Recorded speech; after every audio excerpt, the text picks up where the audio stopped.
Hi, Lynette. You're welcome to the Vergeria Life Podcast. How are you doing today? Hi, Theo. I'm great. I'm great. Thank you. How are you? I'm doing good. I'm doing good. I'm doing good. So you guide women on being energized and connected. What was that moment in your life for you? What made you go into that phase in your life? Sure, that's a great question. And it stems right back, I would say, to when I was about 9 years old. I I started with a love for movement quite early on in my life. I actually started ballet when I was 3, and I've just always loved moving the body, so any sorts of sports. And then I watched a movie actually when I was 9 years old that really changed something for me, and that was Karate Kid, funny enough.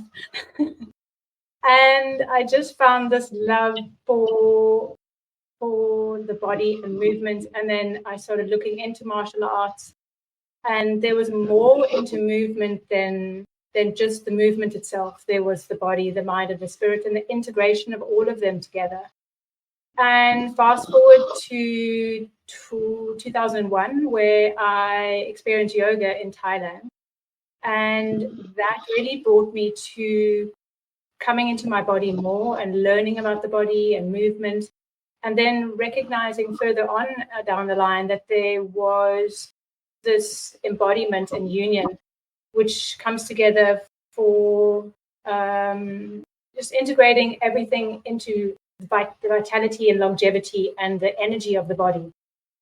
And having experienced this myself and moving through different disciplines, I've been able to feel and see and listen to my body more. And I really wanted to share that with women as well.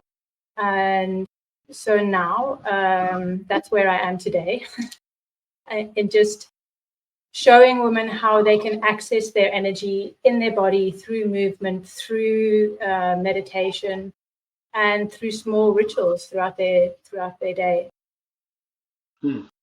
This is very interesting that you said that. You mentioned about talked about yoga, talked about obviously meditation and stuff like that.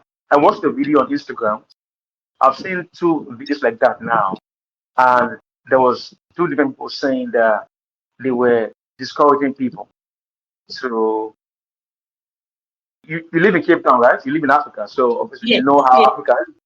yes. So they were talking about the fact that yoga is not good, that you are communicating with a spiritual being that is not. In Africa, we're very religious. You are Yeah. communicating with a being that is not, that is a spiritual being that is not God. You're communicating with, you are communicating with the spirit that is not the spirit that you're communing with. You're communing with the devil. So I don't know your take on that, and if what is really yoga, right? I know yoga. We know what yoga is, but Mm. in the deeper sense of spirituality, how does yoga align with that? And also, how can you meditate? Because people talk about meditation, focus, keeping focus, but it is so difficult to actually just be still and be focused and not having flash of different moments. So yes. Okay, so I will answer the first question first, which is what is yoga? And yoga is really a union of body, mind, and spirit. And there is a spirituality to yoga. And I feel, coming from a very Christian background, my family was a very devout Christians.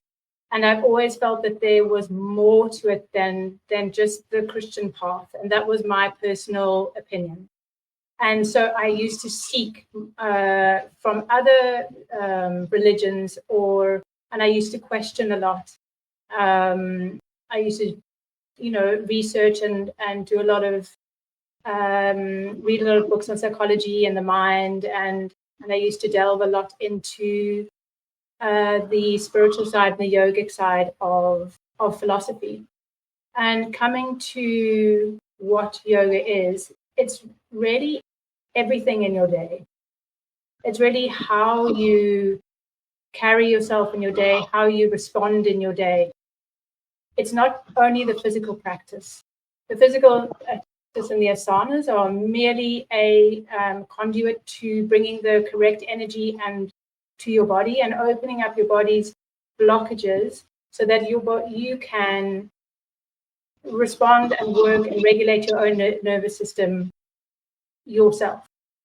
And in terms of the question regarding meditation, it is really hard. The monkey mind is there every day, all day. And, it really is a question of, there's a lot of aspects to it, really. I mean, have you had 3 or 4 coffees that day? Are you going to be able to sit down after 4 coffees and regulate your own nervous system? It's going to be hard. You're going to need to be pretty skilled to do that. But I think if you were pretty skilled, you wouldn't have 4 coffees in the beginning.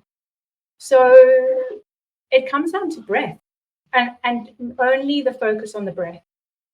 And I would say my most common breath work or recommended breath work that I learned from Dr. Andrew Weil, actually, when I was studying with him in 2007, would be the 4-7-8. So that's the 4 inhale, the hold for 7, and the exhale for 8 to regulate and drop into your parasympathetic nervous system.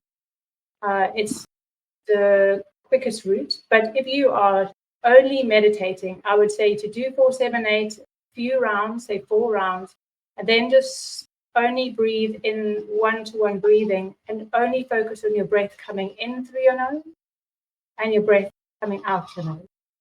And that is it. There's no more to meditation. And you can make lists in your mind if you would like, but try first to focus on your breath and then make lists. And I assure you, your focus on your breath will be your primary thing. That's about interesting how you say that. Because me personally, I've tried to do meditation. Well, just like I said, being still, it's not easy. Because I think most of the time, I start thinking about something and I just lose focus of what I'm doing. So it's very hard to meditate. So I can add, sorry, yeah. Theo, that just sitting down, sitting still, closing your eyes is not the only meditation. You can do walking meditation, movement meditation. And sometimes a walking meditation is better for people who have a lot of energy moving through their body and they need to keep that wheel turning in order to slow their mind down. Interesting actually. So a lot of people say that they lack motivation. Do you think it's an energy problem, or what do you think it is when people say they lack motivation? Yes. So lack of motivation can come from a few external factors. I think it starts with doing inner work. A lack of motivation can also come from eating the incorrect foods. It can come from your external factors of your environment. It can be also from not hydrating the body properly and not giving the cells the correct information in order to have that vitality and vibrancy to come through, which innately comes with creativity. So your sleep and your creativity are linked. So if you're not getting good sleep, your creativity is not coming through. In integrative health coaching, we have a life wheel, and we call primary food.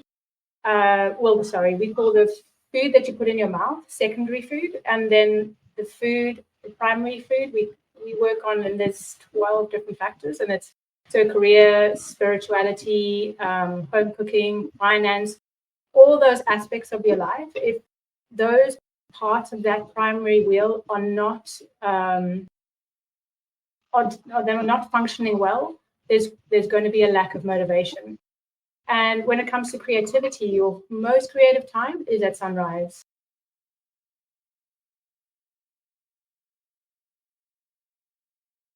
How important is, people talk about waking up in the morning, in terms of mindfulness now. in terms of, being still and meditation. People say that when you wake up in the morning, do not take your phone out. Don't look at your phone. Just focus on, just meditate. Just do something different. And take a walk. Like you said, take a walk. Take a walk through meditation.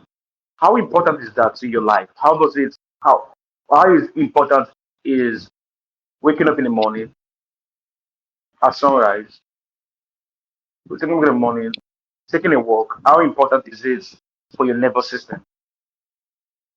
Yeah, I feel it's really important. So, I mean, we can go really deep here into breaking up different sort of personalities, like having your morning person and having your night owl, because they're going to be different and they're going to be more motivated at different times of their day.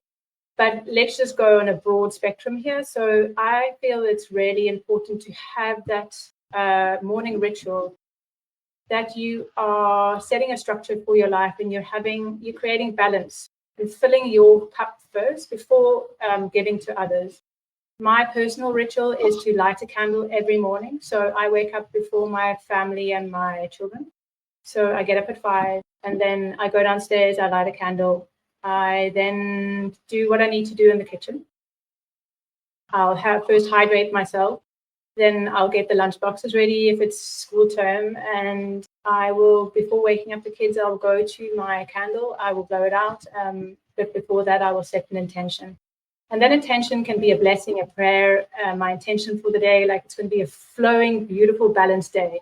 And that just helps me really be grounded. But there will be those moments in the morning where I will have woken the kids up and I'll come downstairs and I've actually blown out my candle, but I can't remember my intention. So I will stop in that moment and I will walk to my candle and I will resettle my body just for 10 seconds and set that intention and then carry on, because in that moment I'm distracted. So I feel it's important for people, just to have something small that they do in the beginning of the day before they pick up their phone. So you work with a lot of women navigating navigating high performance, navigating stress, navigating um, hormones and system imbalance. So how misunderstood is the female nervous system in today's productivity culture? Sorry, please repeat the question. How? I said you work with a lot of women, Yeah. that high performance, in navigating their stress and their hormonal imbalance. How misunderstood is the female um, nervous system in today's productivity culture? So nowadays, there's a much better understanding. There's so much information coming in from resources. If you're connected to a good source of information, we're getting a much better understanding of how women work. I mean, we are quite complicated creatures.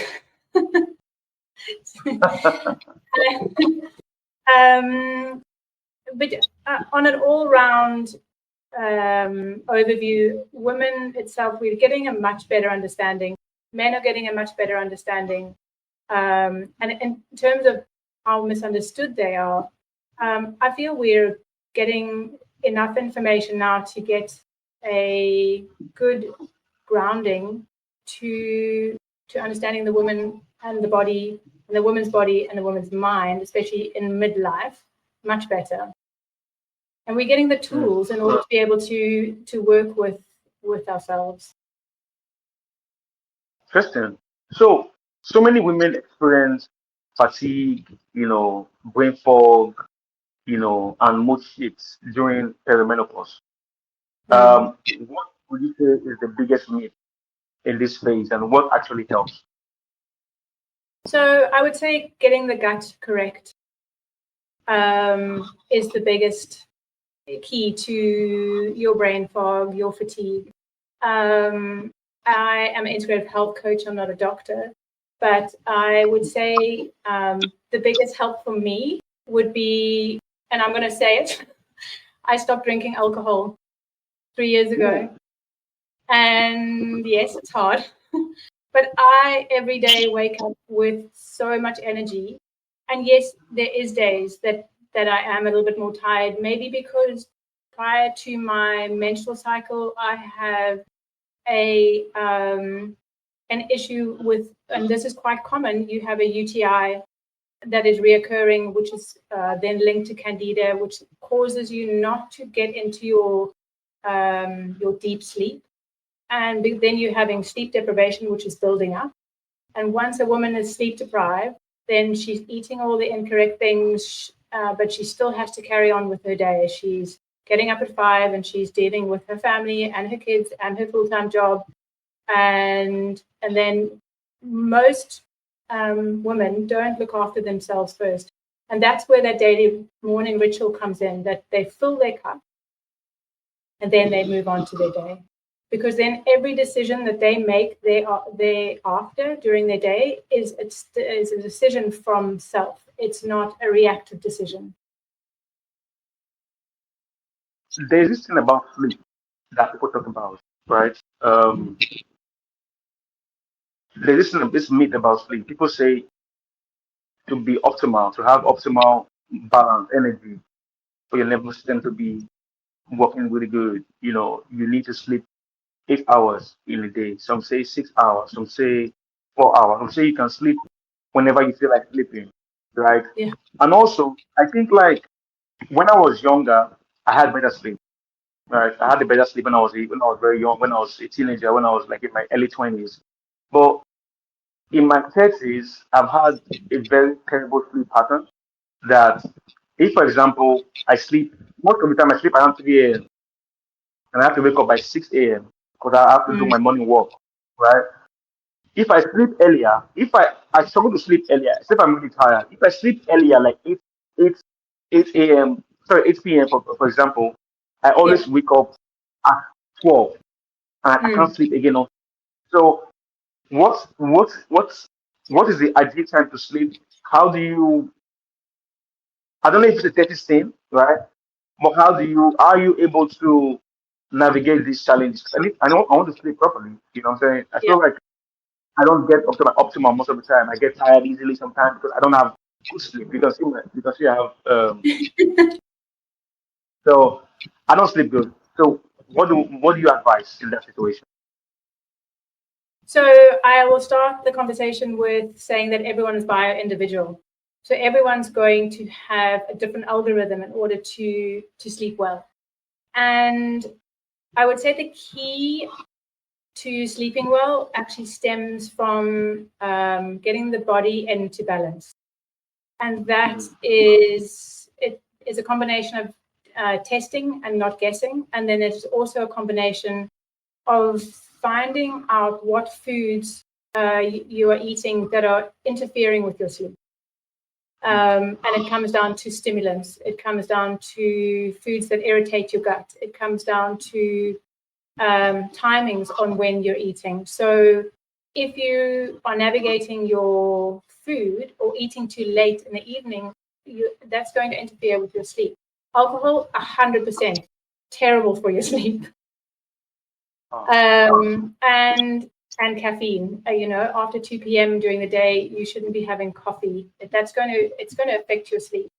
I love sleeping, and that is one of my main reasons also for giving up alcohol, because I just adore like a good night's sleep.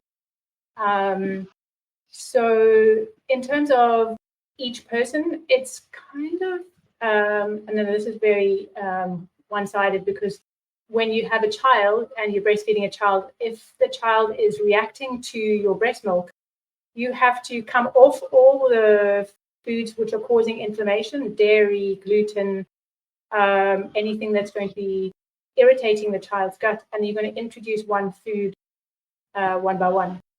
But we don't think to do that later on in life when we're actually not getting what we need. That's when we need to just pull everything back and then recalibrate and reintroduce foods one by one and see which one is working. And then you're going to have that very good night's sleep, and then hopefully you can just write down what you had the day before. And I'm not saying eat that every single day, but know what it is that you ate that's interfering with your sleep. And when I say test, don't guess, it means that when you can do a blood test to know what how your fatty acids are doing, or how your levels of magnesium are, how your vitamin D levels are, because your body is in need of certain minerals and vitamins in order to work as a complete organism. That's a nice thing you said there. And you talked about food, and I know that you are deeply into nutrition. Nutrition is a very huge part of your life. And I follow a lot of food influencers. I follow a lot of people who are into this food thing. This Ghanaian man I follow, Eddie Abiu. I don't know if you heard of him before. I think when I heard of him sometime last year, I went into the he's a carnivore. He does the carnivore diet. So Okay. I did it. I was overweight last year. I had insulin resistance. My insulin was really off the roof, and I saw his video, and I started doing the carnivore diet. And I know people have their own thought about it and saying it's not good, but I think I felt so much better when I was on the carnivore diet. I went from 110 kilos to currently now I went to 75 kilos the time from Oh, 110, okay. in 6 months. I was in a carnivore, just egg, meat, fish, that was it. Butter, you know what I'm saying? So it helped me a lot. But of course, it wasn't sustainable for me over time. I had to stop it. Then I went to start eating whole foods. Then I went back now to my normal life, and I've gone back to 5. Yeah. So it's not easy. So how important is food? Because what what diets is actually because first of all, what diet would you recommend to somebody? Because people who do carnivals will say that, oh, plant based is rubbish. You don't do plant based. Or people say, Mm. oh, don't do whole food. Focus on more protein. So what would you recommend? And also um how much of emotional instability is caused by our insulin, our blood sugar level. So I will just repeat what I said earlier, which is everyone's bio individual, but I will also go back to ancestry, because I feel like ancestry has a big role in the foods that we should be eating. And if you are living where you grew up and with your mom's home cooked food and the same foods from where you grew up, some countries have more traditional sort of foods. I'm not. There's other countries that are eating far too much processed food, and they're not. They don't have the culture that we have, say, in Africa, where there is rooted traditional meals that one grows up on. And when it comes to how food affects us, I would say that emotionally, that there's a big influence from food. I would say that if it's not making you feel good and you're not getting the energy that you need from the food that you're eating, then something needs to change. Interesting. So now let's talk about longevity. You Mm. know, when people hear longevity, they think about the supplement, biohacks, and stuff like that. What does longevity actually look like in a daily life practice? I would say longevity looks like a person who is vibrant, energy, glowing, smiling, thriving, someone who is able to regulate their nervous system well. And there is definitely a ripple effect that happens from a body that is energized and energizing well to the people around them. So there is a ripple effect of energy of happiness, of just general well-being. And when you are in that longevity state, you are thinking and eating and being more conscious. That's very cool. You you work with a lot of companies, right?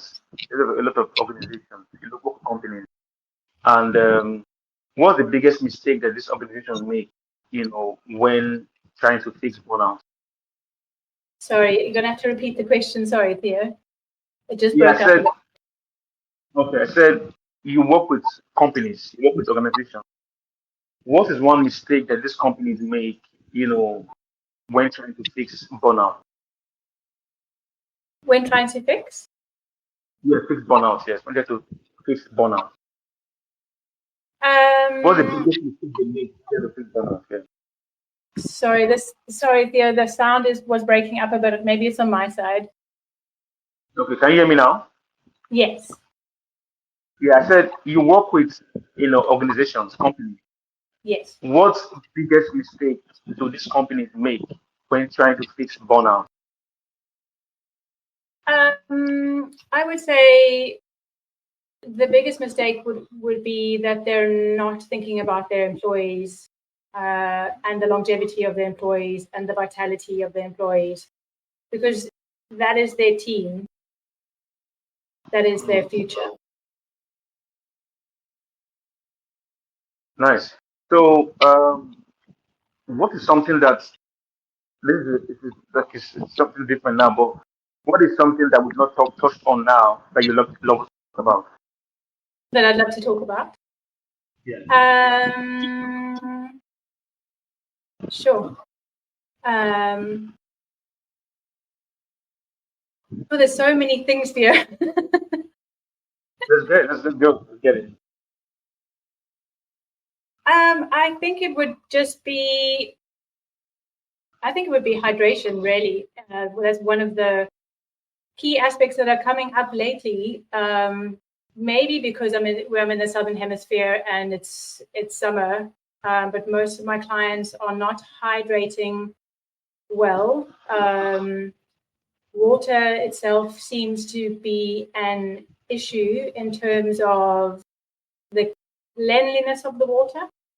And I recommend to clients is to use charcoal in water, but then also to add Celtic salt, just to hydrate the body and the cells more. I'm finding women don't drink enough water daily, and adding a little bit of salt and hydration to your water is very important, and a key aspect to longevity as well.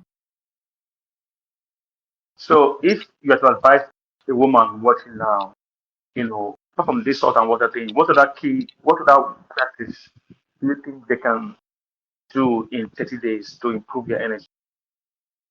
In 30 days? Ooh, that's fun.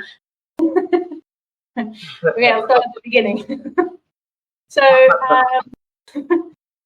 first and foremost, I'd get them to do a house clean.